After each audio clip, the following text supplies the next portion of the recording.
যান তাহলে আপনার হবু হাজবেন্ডের গাড়িতেই যান। আসবো আমি, বিয়ে খেতে আসবো আপনার সিইও জামাইয়ের। আমরা একেবারে চলে যাচ্ছি বাসা ছেড়ে। একেবারে চলে আসছি মানে? তো কি করব? কি করব? আপনাদের অত্যাচার বসে বসে সহ্য করবো? আপনার ছেলের অত্যাচার সহ্য করবো? আপনার ছেলে মুরগি নিছে, মুরগির টাকা তারা, মাছ নিছে, মাছের টাকা তারা, সবজি নিছে, সবজির টাকা তারা, আমার অফিসের টাকা আমার ড্রয়ার থেকে চুরি করে নিয়েছে, মোটরসাইকেল কিনছে, আমার বউকে মদ খাওয়া দিয়েছে।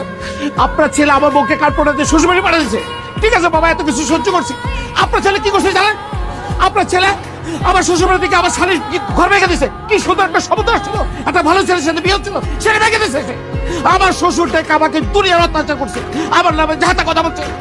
এরপর বলেন এখানে থাকতে থাইকা আপনাকে, মাকে আর আপনার গুরুদের ছেলেকে খাওয়াবো? আমি আর খাওয়াতে পারবো না। আপনাকে আমি কতবার বলবো আপনার ছেলেকে বিদেশে পাঠিয়ে দিলেন, আপনি তাকে বিদেশে পাঠাচ্ছে না।